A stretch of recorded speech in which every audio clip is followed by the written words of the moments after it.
So, ladies and gentlemen, I hope you all are having a great time at TIE Global Summit 2020, which is the world's largest entrepreneurial summit by the entrepreneurs for the entrepreneurs. I am Jasleen Kaur and I'll be taking you ahead to our next session that is Beyond Tech Entrepreneurship. We have with us Mr. Vijeta Shastri, who's the Executive Director of TIE Bangalore. Mr. Vijeta, over to you. Thank you so much, Jaslin. And without further delay, I would love to introduce Mr. Ravi Gururaj, who's the president of Type Bangalore, the founder of QuickPod, a serial entrepreneur and investor.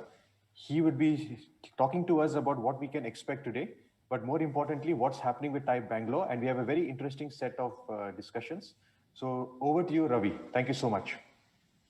Thank you, Vijeta. Thank you, Jasleen, and welcome everybody to the TIE Global Summit 2020. It's my pleasure to represent TIE Bangalore here and to bring you both an update from TIE Bangalore and then also, a sense of what India entrepreneurship on the India stage is doing, especially in certain areas that are outside of the norm, let's say.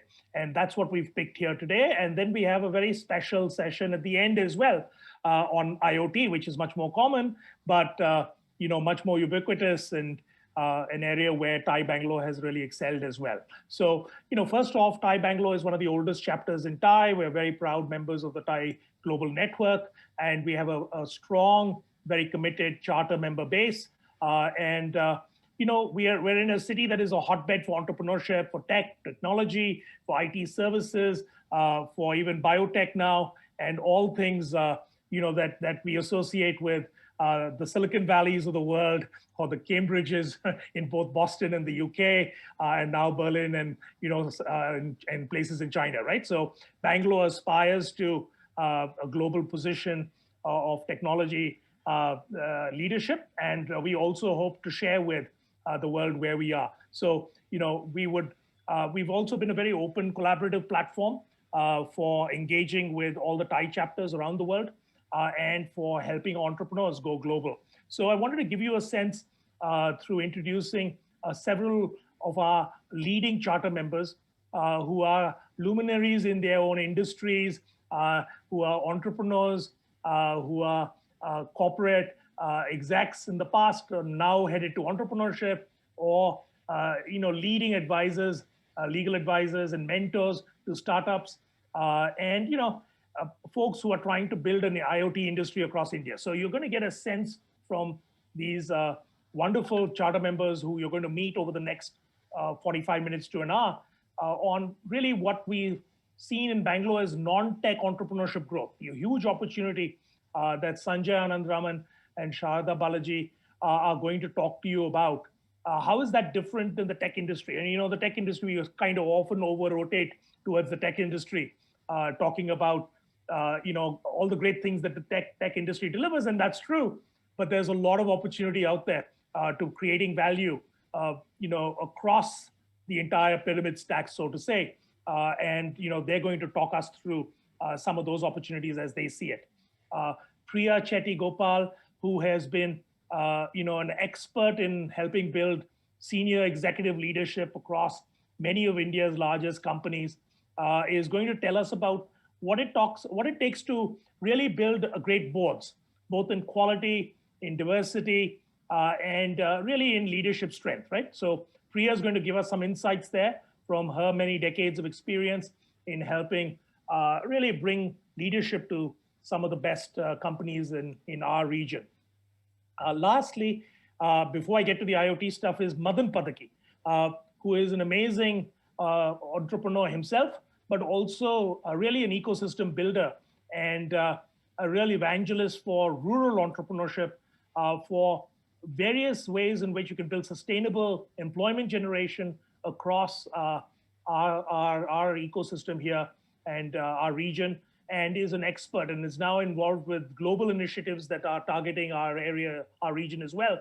And he will share with you some of the insights and some of what his findings are in what it takes to really involve, be much more inclusive in kind of the growth, in the opportunities, in employment generation, as he sees it. And lastly, our IoT forum team led by Arvind, TR Anand, Venki, We call him Venki, but it's Mr. Venkatesh. And I think Arvind Tiwari will be joining us as well.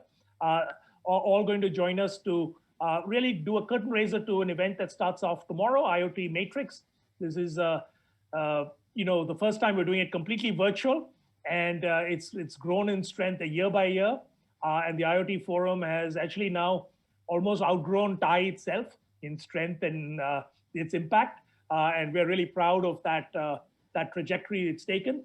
And we hope you'll get a sense from Arvind and the team there on what they're planning over the next few days as they open up the IoT Matrix. And we welcome all of you all to join that as well. You'll get a sense of a range of things that are happening in the IoT world, both across India, and how many of the Indian companies are both adopting global practices and exporting best practices of what's happening and what's working in India to the globe. So thank you very much. I think I wanted to emphasize these wonderful charter members who are going to join you today.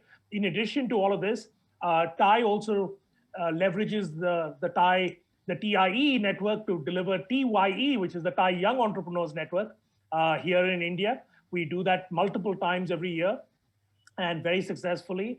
And we'd love, again, to share best practices with all the chapters around the world on that.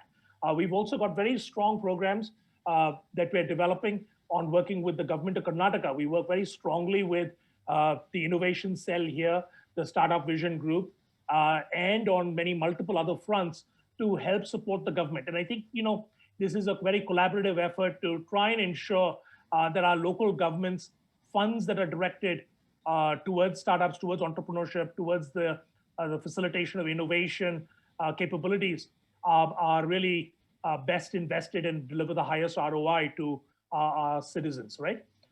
In addition, Vijeta, who you've met, is our executive director, works his team and works very closely with a series of embassies and technology outreach groups from different countries. We work with the UK, Netherlands, Wales, Canada most recently, and we welcome others that may be interested as well. So I can go on and on all afternoon, but we've got a very exciting set of panelists coming up. So, needless to say, TIE Bangalore is very committed to the TIE network. We welcome all of you to TGS, and I hope this next 45 minutes gives you a good sense of our programs, our charter members, and that each of you would then reach out to Vijeta and our team to find ways to collaborate in the future. Thank you, Vijeta, over to you. Thank you so much, Ravi. Now it's an honor for me to invite Sharda Balaji, who's the founder and also a lawyer. A Nova Juris has been doing a lot of wonderful work with startups in India, and she has been instrumental in helping us, supporting us, and building cross-border collaboration as well. She'll be talking about the non-tech entrepreneur world. And Sharda, over to you, ma'am. Thank you so much. Thank you, Vijeta, and thank you, TIE Bangalore, for having me over. As Nova Juris Legal, based in Bangalore, we work very extensively with the entrepreneurial and investors across sectors, but largely in tech and tech-enabled businesses. We are ranked amongst India's top 50 law firms by international ranking agencies. I'm to talk about what non-tech companies face as challenges very differently compared to tech. Non-tech is a broad term, and in India, we use the word MSMEs to describe all industries which are below 200 crores of turnover. Now, each industry has its own nuances, wants, problem statements, and also solutions. Unlike tech, what I have seen is that entrepreneurs grouping and forming perhaps a quick Google group or association for entrepreneurial learning, osmosis is not as robust. We have TIE, NASCOM kind of industry bodies, which play a very strong role in tech entrepreneurial system. Non-tech perhaps needs more such bodies which addresses the unique requirements for various industries, be it agriculture or India's own soft power of yoga, natural wellness related, etc. Also, these bodies could perhaps use non-tech ways of reaching and grouping the entrepreneurs. I had the opportunity of witnessing L'Oreal's new hairspray coloring while in Paris in an entrepreneurial summit. I think we don't get to see that kind of a cohesive participation in our summits. And I think we can do much in that area. Groups such as these also play several roles. The support of mentoring is on different subjects, perhaps like branding, setting up a manufacturing plant, logistics, and distribution of a physical product are some of the things that can be looked on compared to what the tech forums do. Bringing in government participation on the various of the schemes available to MSMEs and just educating on those available policies, concessions, incentives, and how to get those benefits is itself a great support. Scaling of these tech businesses is a bit slower compared to that of tech. I mean, you can't see a 2000% month-on-month increase or adoption of a product or service, which is a possibility in a tech sector. Let me compare that with a garment manufacturing unit. It's a little difficult, which then takes to the point that it certainly needs a different kind of venture investment. India has seen and continues to see investment in tech and tech-enabled businesses, but we need something similar in equal measures in non-tech as well. More accelerators, incubators, seed funds, growth funds are needed in non-tech sector as well, where the horizon of investment cycle is longer and much more patient. It perhaps needs different instruments of investment with a good mix of venture debt as well. I see all of these as opportunities, as next level of growth, and many of these funds or investors can also watch how the tech investors kind of played on, and that would be the next level of growth in India is my belief. With Atmanirbhar Bharat and such other strong messaging, the current leadership in India has given immense hope to us, the entrepreneurial community. This also gives organizations such as TIE to also plan and have the cohesive participation from non-tech entrepreneurial community as well. Those were my thoughts. Thanks to TIE Bangalore for the opportunity. Over to my fellow governing council member, Sanjay Anandram. Thank you. Thank you, Shraddha. Sanjay, over to you. And Sanjay is also the co-founder of NICE, does a lot of amazing work in the ecosystem, but he will talk about that. Sanjay, please go ahead. Right. Thank you, Vijeta. Thank you, Shraddha. Thank you, Ty, for giving me this opportunity.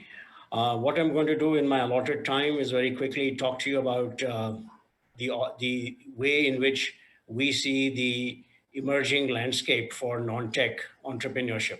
You know, if you flash back about 28 years when TIE itself was founded, it was set up by a small group of extremely passionate, committed entrepreneurs wanting to foster entrepreneurship amongst the entrepreneurs, or let's say wannabe entrepreneurs who came from the India region, the Indus region. And that was how the initial name itself was given. And they set about creating an organization that would foster entrepreneurship through networking, mentoring, and through education. In other words, making people aware of what it meant to be an entrepreneur and how to raise money, how to build businesses. It was only through the successful creation of businesses of economic value was the entire rise of Indian tech entrepreneurship in Silicon Valley and thereafter around the world, right? Given the enormous spillover benefits it had for not just societal transformation, but economic transformation, confidence, and wealth creation. So it's a similar kind of template that we now need to use that from TIE into the non-tech world as well, because the templates are abstractions that can be used very easily in multiple industries.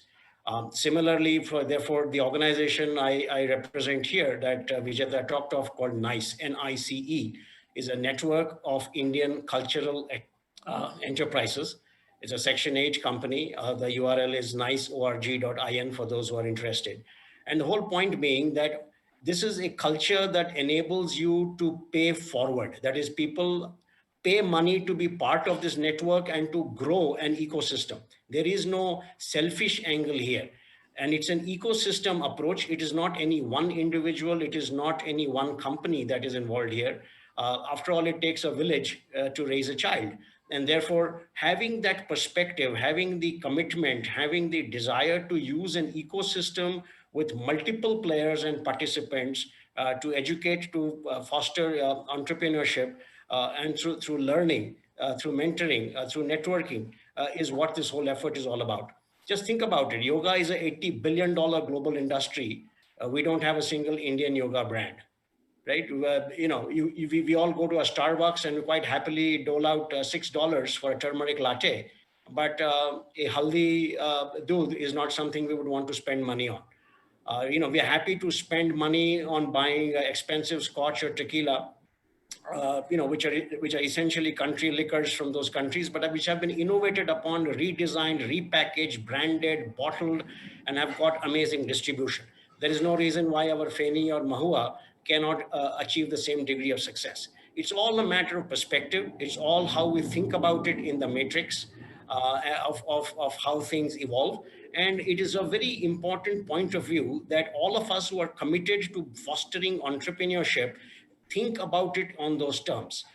A, ecosystem; B, paying forward; and C, learning to partner with each and every player, not for any selfish personal reason, but in terms of creating something that is going to transform the trajectory of growth of entrepreneurship, and in essence thereafter, the country and society and communities all around us. And entrepreneurship is the single greatest vehicle for wealth creation and societal transformation. And I would encourage each one of us to think about it on those terms, participate, contribute, not for what is in it for me, but what is it that we can do together to build something of mutual value and benefit. And with that, I will not take up any more of your time, and I will pass it on back to Vijeta, who will introduce the next speaker. I would once again encourage you to please take a look at niceorg.in for more information. Thank you all very much. Thank you so much, Sanjay. It's amazing work that you're doing for the participants who care about non-tech. That's wonderful. Now, I would love to have Priya, who's also, of course, our charter member, part of our board. She's been doing amazing work in terms of in the HR field, and also talks a lot about diversity, which is so critical today. And she's also a social activist, but the more to hear from her is better. Priya, over to you, ma'am. Thank you so much.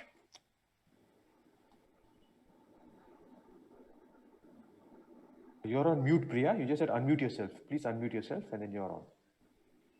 Thank you, Vijeta. It's a pleasure to be here. My name is Priya Chetty Rajgopal, and I'm the founder and managing partner of a company called Multiversal Advisory. We are focused on executive search and leadership advisory services, but in a very different context, and extremely, to take off from what Sanjay said, very strong element of paying it forward, very strong element of win-win-win. And the website will tell you a little bit more about it. But over a journey of, over 3 decades, which is embarrassing to admit, but yes, it has been 3 decades of work.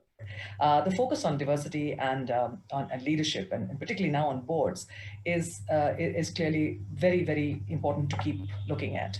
The first thing is to focus and realize that, like Martin Luther King said several decades ago, that it's not important to see the entire staircase. Take the first step in faith. And I think we all have to take that first step in faith, and we have to keep taking those steps. We have to keep taking the steps.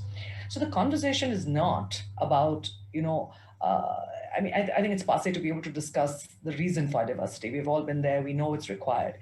If anything has shown us why diversity is so critical, this last year has clearly showcased why and just how impactful, truly thinking, agile leadership is. And that is really brought about primarily by a very diverse leadership. Specifically on boards, so the conversation moves from, we should and we must, to now that we have, let's do more, but what do we do with it? I think the organizations that have shown the most agility, that have had the most impact, are those organizations which have a diverse board, which certainly have a diverse leadership.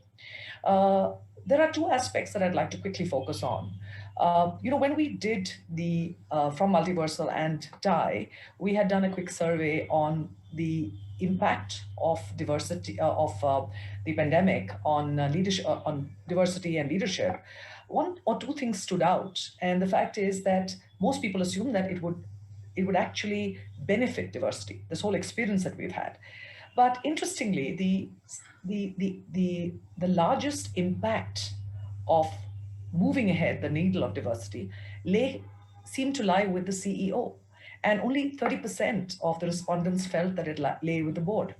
So it does give us a few things to think about. That do the boards need to do more? Do the boards themselves need to be able to be more diverse?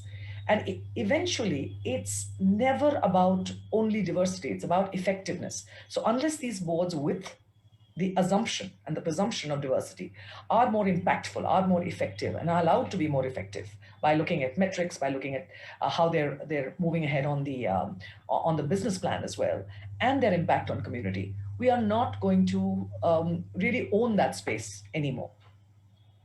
The second aspect which I wanted to touch upon was it's the role of diverse boards is also critical. So as a board member, you have a very strong position and a strangely impartial one, because you are invested but not invested. And therefore, you have the ability to make a statement, suggest directions, but not necessarily have to do anything else in terms of furthering that or actually executing it.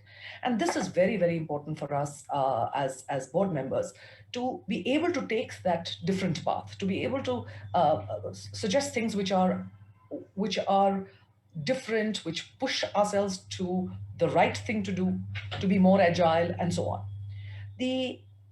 This comes up again and again, that most I would say most energetic board members, most committed board members are also those who are aware of the ability to influence and then use their ability to influence. I think the fact that most organizations move from having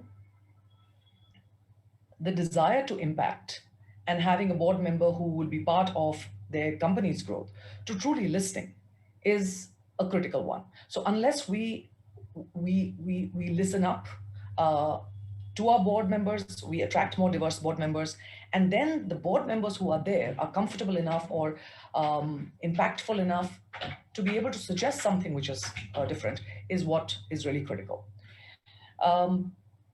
The third thing which I also wanted to, which I was thinking about before we had this talk, was as an entrepreneurial ecosystem, we have so much to do, and I'm hopeful that India is going to see, and of course globally, we're going to see a large jump in entrepreneurship.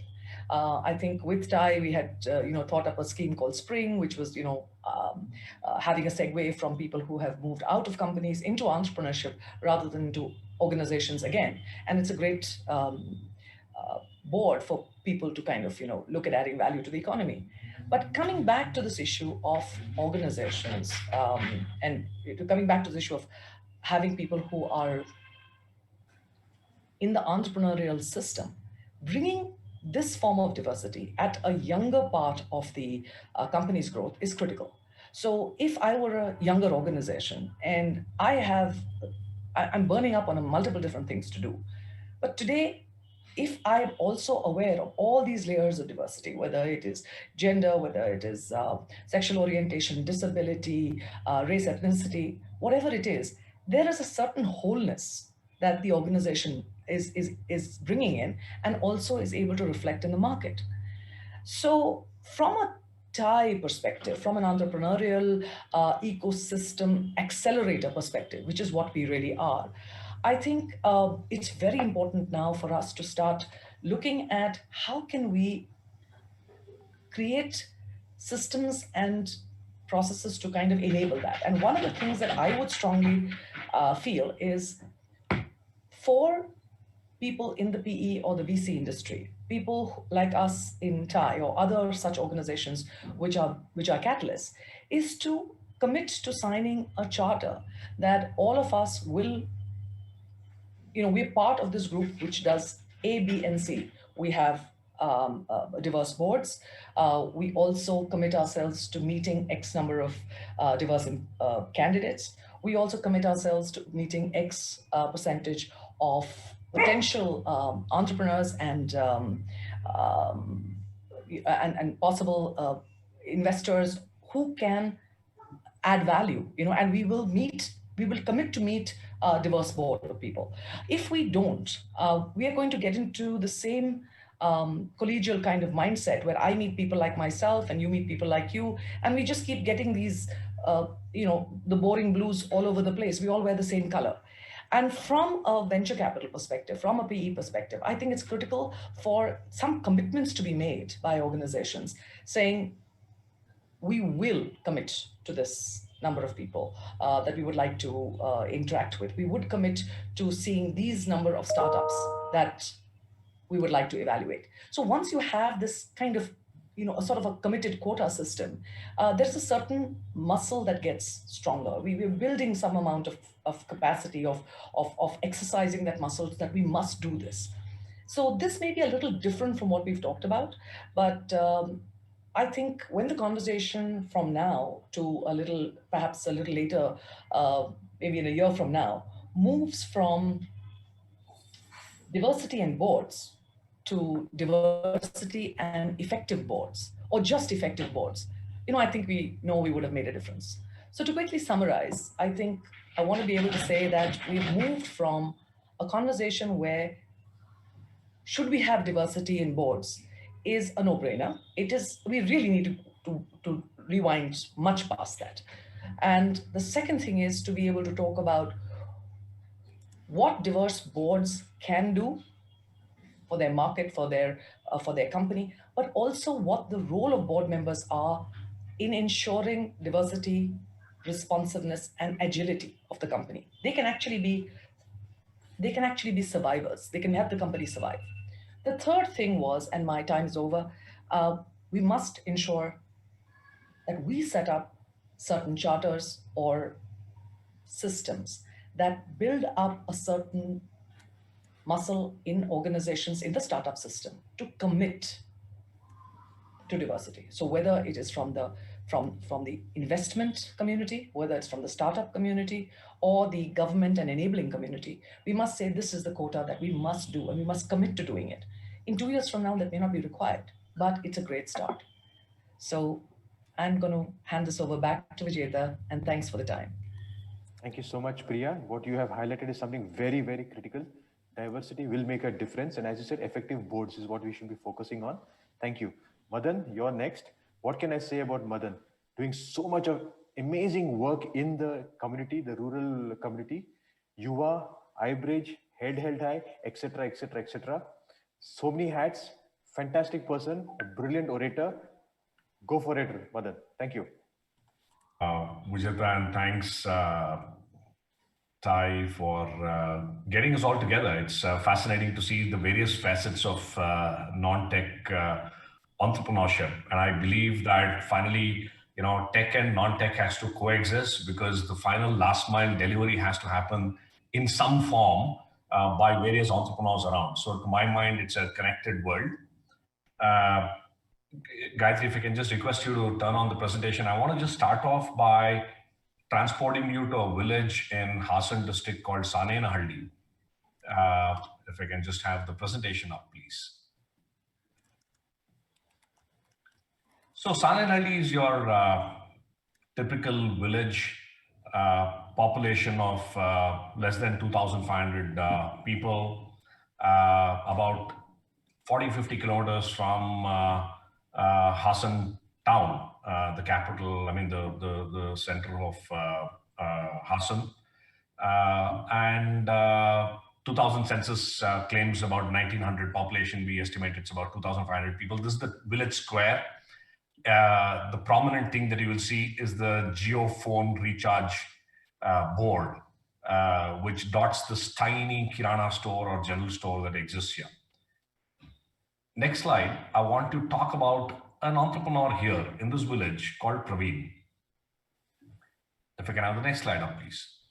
So Praveen is about 26 years old, did his diploma from an ITI in Bangalore, started working in a manufacturing entity in Bangalore, realized that, hey, I can't meet both ends meet.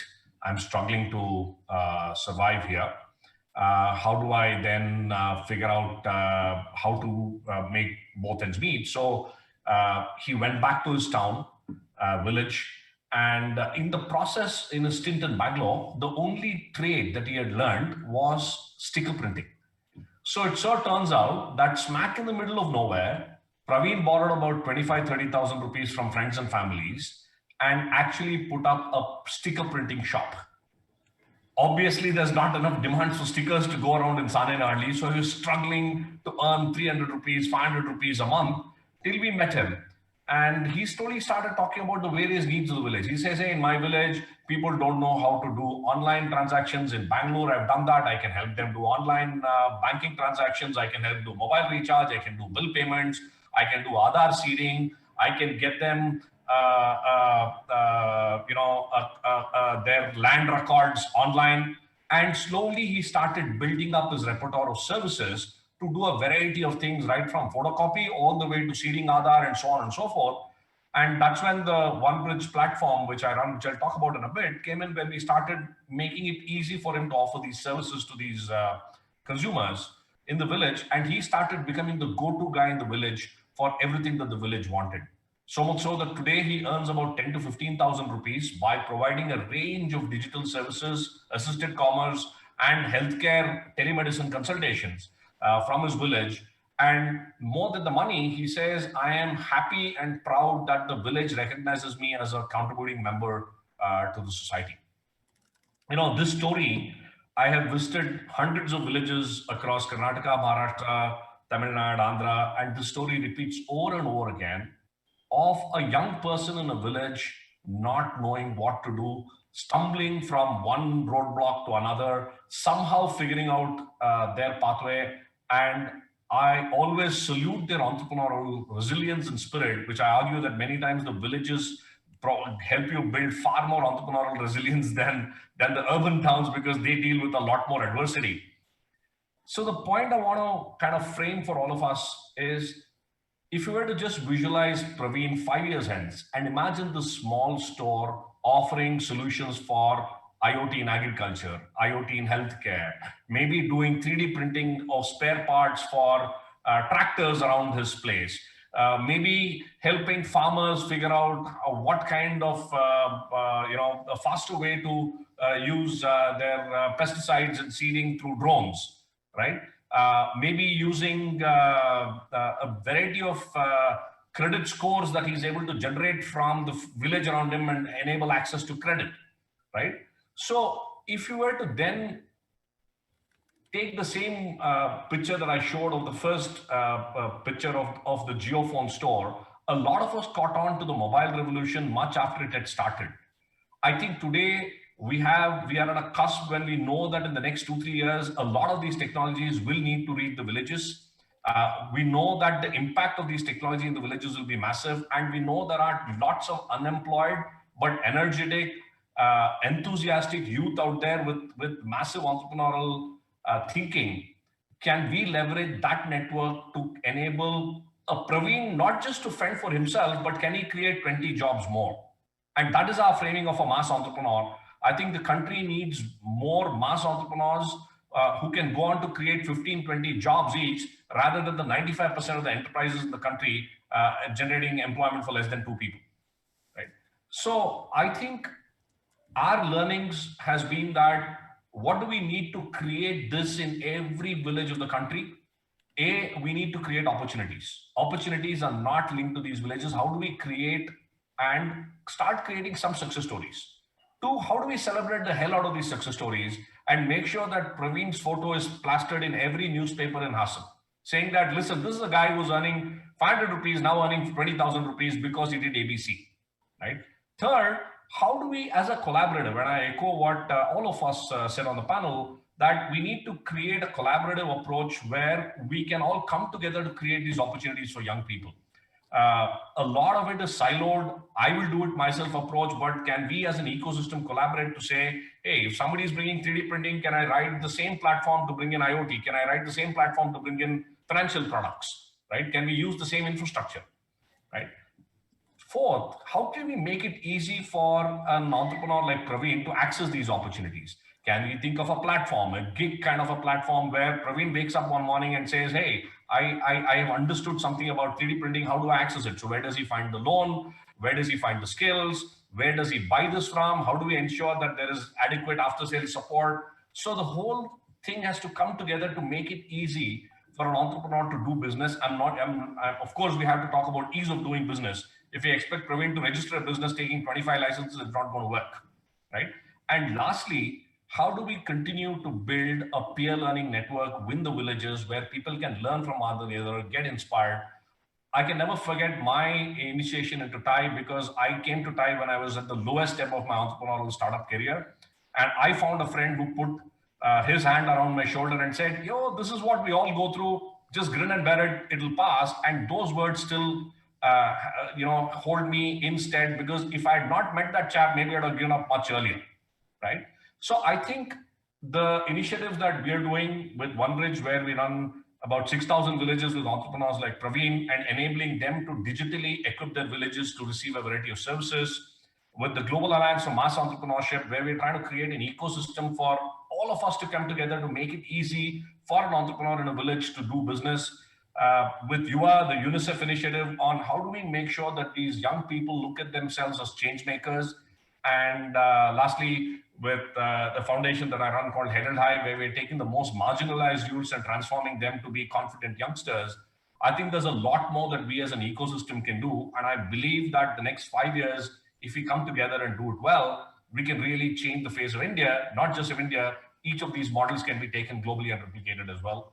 And that's my call to all of you listening in. Let's all figure out a way of working together to make this dream a reality. Thank you. Thank you so much, Madan. You're always inspiring and you always have a roadmap ready for us, the collaboration and how to do it. Amazing stuff, Sarji, and it's very inspiring to work with you. Thank you so much. Now, I would love to invite Arvind Tiwari. It's all about IoT Forum and IoT Matrix. And a very, very quick shout out to everyone listening and beyond. Please join us from tomorrow after the TGS gets over for the IoT Matrix session, 10th evening and 11th. You will not regret it. It's going to be awesome fun. It's going to be wonderful. Arvind, over to you, sir. Yeah, thanks, Vijayta, and lovely to be here.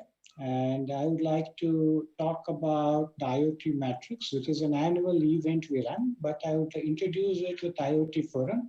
You should be able to see the screens. So what do you bring? We are in the 6th year. I think if I just go back, India is about a $15 billion IoT industry with around 2,000 startups, and it's very rich, from health tech, wearables, all the way to surveillance, drones, AI intelligence, etc. There is a blog which talks. It's very rich, and with space tech opening up, we have a phenomenal opportunity to do a lot of things.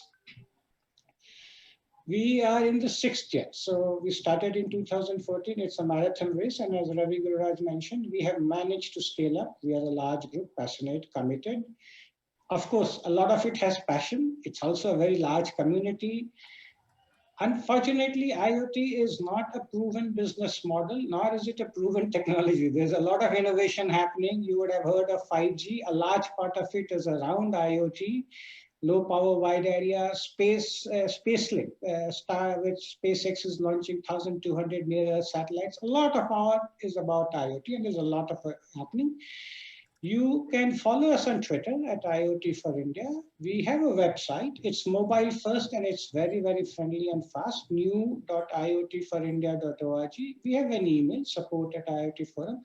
We are all charter members. You can reach out to us, Vijayta and Ravi. And we have a Telegram group. We are a very active group on Telegram, IoT for India. As I mentioned, we have been around for some time. We have 4,700 on an email, 900 on our website, 625 on Telegram. So we can't use WhatsApp. We have channels, groups. We we have partnerships with CISO, which is on security, IEEE a lot, ISA Semiconductor, the NASCOM IoT Center, they're also presenting at IoT Matrix. NABARD has been very partnering with us.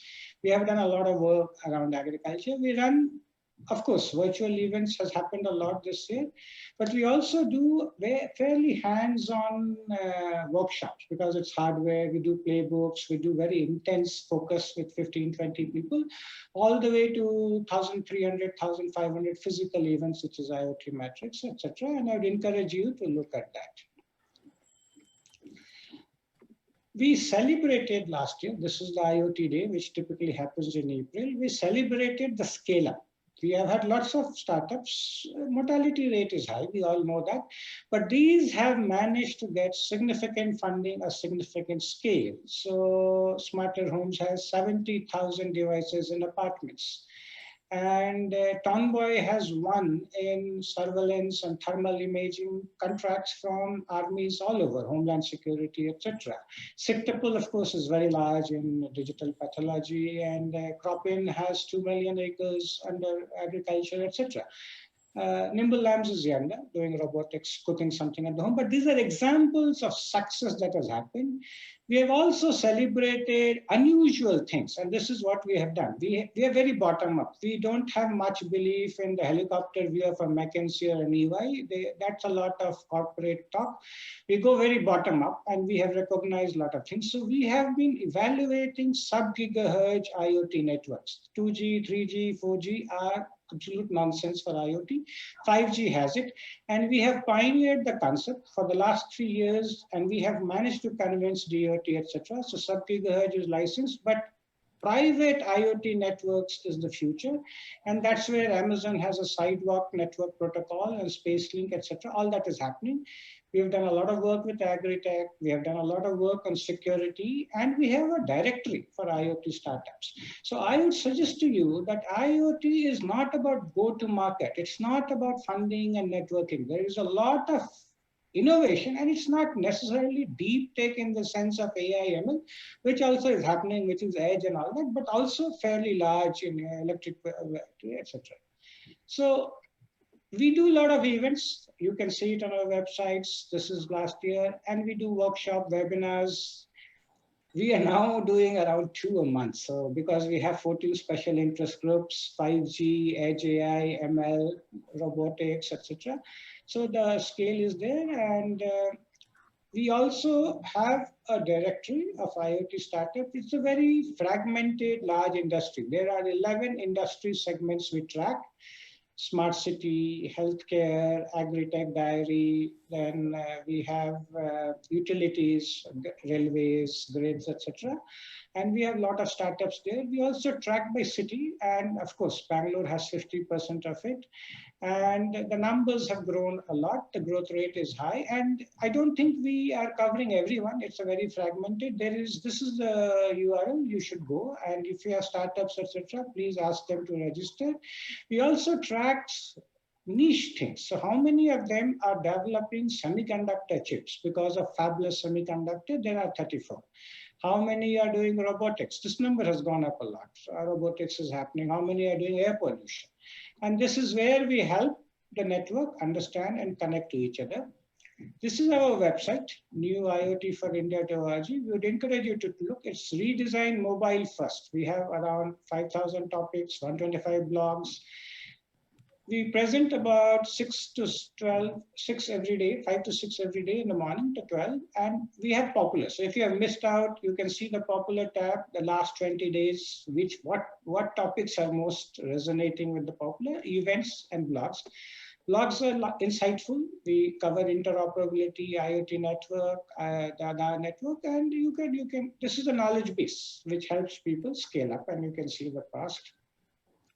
We have been giving awards since 2015. Yeah, it goes a long way. And you can Google this up. You will see some of it. I would like to mention, of course, you recognize things in certain domains like smart cities. So for example, impacting autonomics. This is 2016 awards. We recognized Aether Energy, which today, of course, has Hero and Bunsel's paying money, and they are doing it. In the emerging one, this is based on, they don't really have customer traction. They don't have anything. It's a faith from the jury, from the IoT forum members, that these are technologies will work. We have had failures in design and etc., but we recognize SEDMAP. Now, I'm not sure if you know, this is from IIT Mumbai, SIGN. They do innovation in optimizing the two-stroke engine, etc. And now Cummins and TVS are doing it, very large-scale rollout. Tonboy, of course, has done very well. Altigreen does re-engineers of things. So this, you will see the list for each year, and that's one of the things we are doing at IoT Matrix. We will recognize a lot of awards. So the 6th year, we have scaled up. We have 2,000 startups. We have growth. We now need, if you would like to offer this platform on a more global basis to connect up, to mentor, to do, these are our connects. And with this, I would like to hand over to Venki to talk about IoT metrics. Thank you so much, Arvind. You have been doing amazing work all these years with IoT Forum.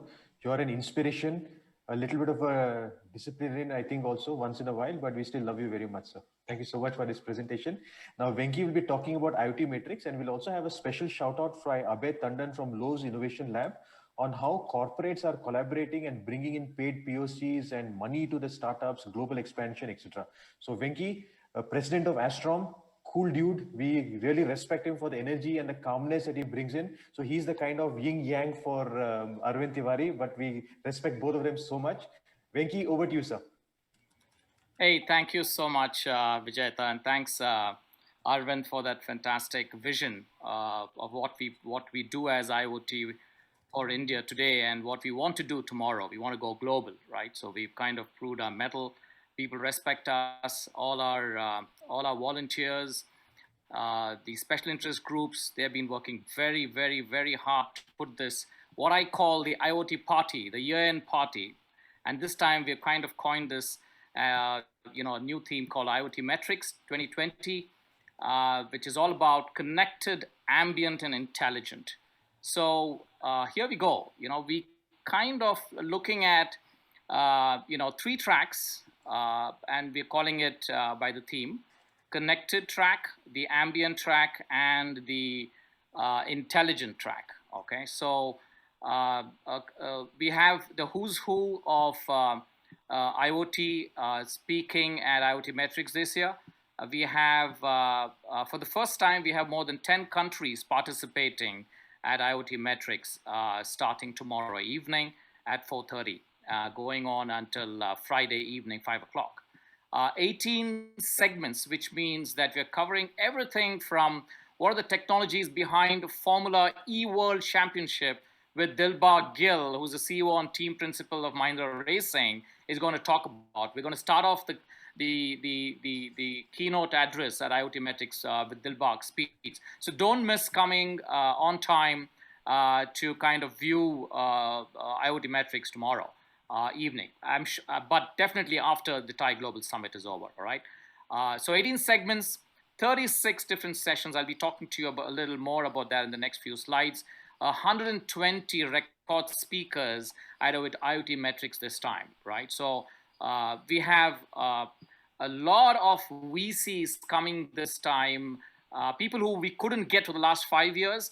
We've been able to get them pretty easily this time, and they're very happy to be here because we have made a brand for ourselves with Arvind's leadership there. So this is the core team. We have about 7-8 people, not to mention Shom's 250% time on making this happen. He's been the architect of putting this together. Joy, Vijay Menon from Thai Silicon Valley, and of course, Vijayta and his secretariat. We really want to thank everybody for kind of helping us put this together starting tomorrow. So just to give you a snapshot of what is in store for the next 2 days. Plenty of keynotes. We start off with Dilbagh, then move on to Supriya, who's the VP and country head of Western Digital. She's going to talk about something new. Data is a new fire. The reflection on the rapid surge, benefits, and the pitfalls of data. I think we all know what's going on in the world today. And don't miss the IoT Metric Startup Awards tomorrow, where we're going to, select and recognize startups in the innovation category and startups who have the promise of scale up. We had a record applications this time, and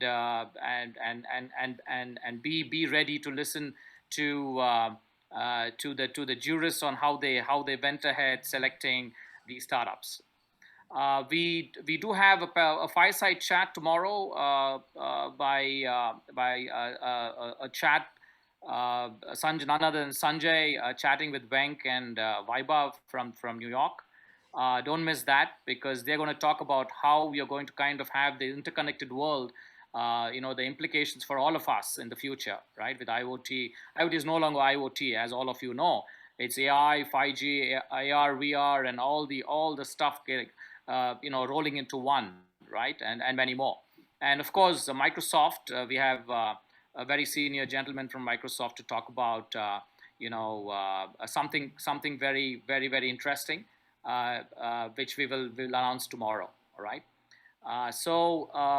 The next day is going to be a full house, starting from 9 in the morning up to 5 in the evening. And these are the 3 tracks that we're talking about. I just want to give you a snapshot. We will talk about AI and ML. We'll talk about investment in deep tech. One of the biggest problems that India is facing today is the lack of investment into deep tech startups. And, the government has come forward.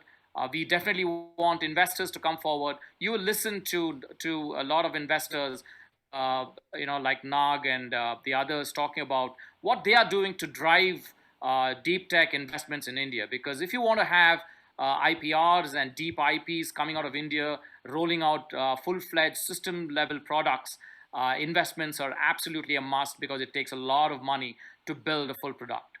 Arvind spoke about space tech. The space tech policy is opened up. So we're going to have none other than the director of ISRO talk about what that policy is and what does that mean to the stellar startups that we see in India. We definitely need ISRO's facilities and support if at all we need to be successful in space tech. And of course, agri-tech has been our mainstay. We have 3 hours of agri-tech. We also have a fantastic fireside chat as well, with Mark Khan of Omnivore and Prashant of Axel. So don't miss that. A couple of launches. You will see a couple of launches as well. STPI is launching their IoT COE, so don't forget to listen to that. Sustainability is another key feature of our events. We'll talk about sustainable agriculture. We'll talk about sustainable living and stuff like that. We'll also talk about the manufacturing policy, because if you have to do products from India, we need the support of the manufacturing, the tinkering labs, as well as the EMS homes to support our startups, to get them the price point that they are working on to launch it in India and the world. So continuing further, we are talking about health tech. IVK will be kind of leading that show. Not to forget, electric vehicles. There's been a wave of investments in EV. We'll have some sessions on EV. We'll have 2 tracks on that. Industrial IoT, and something new this year that we've just about announced as a special interest group in the IoT forum is the 5G led by Neha Satak of Astrom. So we're going to talk about the 5G deployments. What does that mean to India? When are we going to get 5G? And what's the state of the union currently from a worldwide view? We're having people from the who's who in the industry talk about that.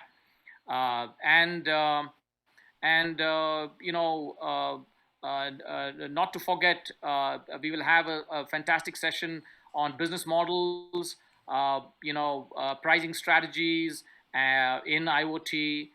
So don't forget to listen to that. So in a nutshell, if you have to really look at,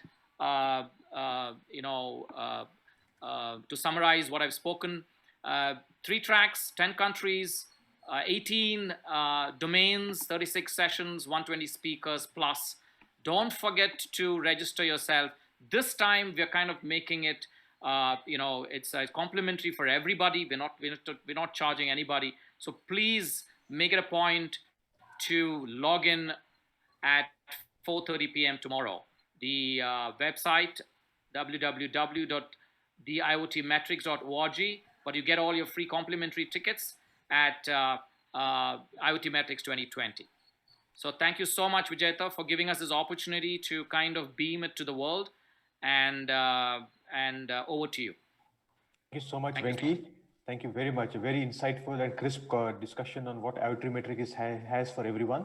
I would now love to have Abhay Tandon come in and talk to us something very important. So see, we cannot do all this without the support of the corporate world and of people who are working very closely with startups to bring open innovation and paid POCs, money to them. So Abhay, over to you. Thank you for coming in, and it's your time now, Saji. Thank you. Thank you so much, Vijayta. Right, and it's kind of a dilemma when you speak after Madan, Arvind, and Venki, right? I mean, they've spoken and they've given so much of insights about a variety of topics, right? So talking after them is a challenge. But let me try and talk to you a little bit about a couple of things, right? So first thing that I wanted to cover was the fact or the facet that at the IoT Matrix, there's a panel discussion that is going to cover global incubators and accelerators, which I'm a part of, and I'm going to be sharing some of my viewpoints there. So let me give you a little bit of a preview about what's to come and why we talking about accelerators and incubators at a global level continuously years after years, right? Why is this panel still meaningful, or why is it that we should still talk about this and have a conversation around this? So the thing is that India has a lot of technology volatility. And we have been growing so strongly and so fast. But then what we normally look at when I look at it from a corporate lens also, what I'm looking at is that there are certain channels that we have approached and we have taken, but we have not looked at a very comprehensive collaboration perspective, right? And that to bring that in, we need to look at a very different approach. The way the corporate innovation world has changed over the last few years has been drastic, right? I mean, I remember being very, very vocal, Vijayta, about paid POCs in 2016. And of course, back then I drew a lot of flack internally from my stakeholders at Target for saying that, why do we need to do paid POCs when startups are ready to work for you for free? And I said, listen, this is the mindset that we need to bring a change to, right? Because why are we doing this? What's the cost of that paid POC, right? And today also, if you see a lot of corporates today, when you talk about paid POCs, are looking at a standard sum of fee to every startup that they're working with. And these are the fundamental changes that I want to bring to the table, right? When we discuss about this. So, for example, every startup is looked at and said that we'll probably give them $10,000. To me, this does not make any sense. I think we need to define the quantum of commercials based on the quantum of work that you're doing, whether it's a plug-and-play solution or whether it's a R&D deployment, right? So based on the quantum of work, the startup deserves different quantum of money to be rewarded for doing something, for partnering together, right? And that is something that I'm going to focus on. Apart from that, I also feel that today the talent pool is so diverse. We're talking about IoT startups, we're talking about AI ML startups, we're talking about both incremental and disruptive innovation over here, and deep tech focus, right? That we spoke about today. Again, if you look at it, most corporate accelerators, when they talk about deep tech focus, they focus only on AI, which is in my in my blunt or in my humble opinion, I would say that's ridiculous, right? Deep tech has so many different areas to focus on. Tell me how many corporate accelerators are focusing on nanotechnology or haptics, or for that matter, even IoT, right? Industrial IoT or space tech, some of the different areas that we've just spoken about, they don't. And then the question is that, corporate accelerators, are they leading meaningful results? Are they bringing commercial viability? Are they bringing those solutions to the larger organization and fitting that in? Those questions come up.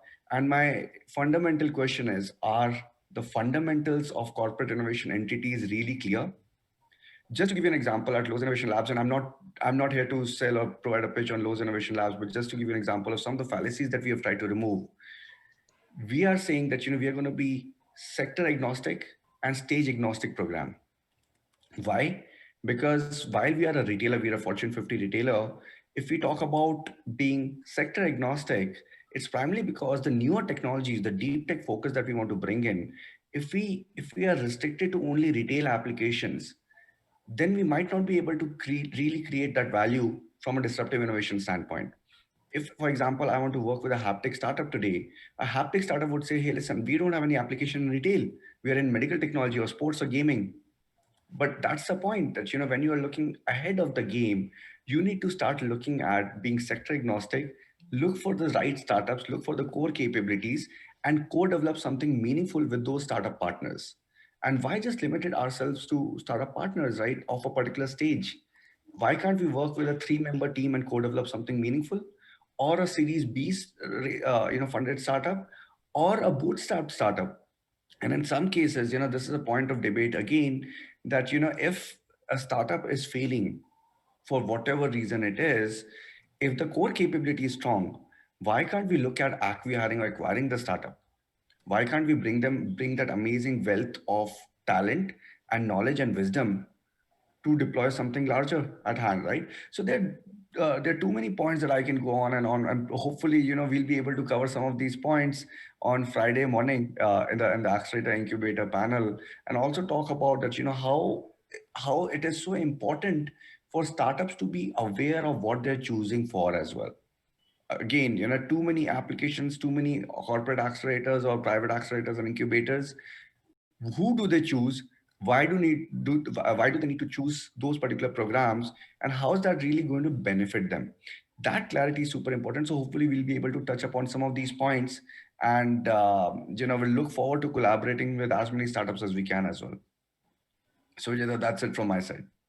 Thank you so much, Abhay. You guys are doing wonderful work, and I love the fact that you, Arvind, Venki are coming together and supporting IoT Forum, IoT Matrix in many ways. So I think I would like to say this, that it has been a very insightful conversations for all of us. We are now headed towards a charter member mixer. So this basically say everyone please be there. And I would like to thank TGS 2020 core team, Funny, the ED of Hyderabad, and all the organizers, the Thai global team, Vijay Menon, and of course, all the wonderful charter members that I have a privilege and honor to work with. We also have a session tomorrow at 1 o'clock, and I would love to have many more people coming in. And without much further ado, I would love to hand it over this back to the hosts. And thank you so much, Madan, Venki, Sharda, Priya, Arvind, Sanjay, and Abhay, for taking your time out and for your very valuable insights. And to everyone who's listening in, IoT Matrix 2020, be there virtually, but please be there and support us, and let's have a great time. Take care, everyone. Thank you. Thank you.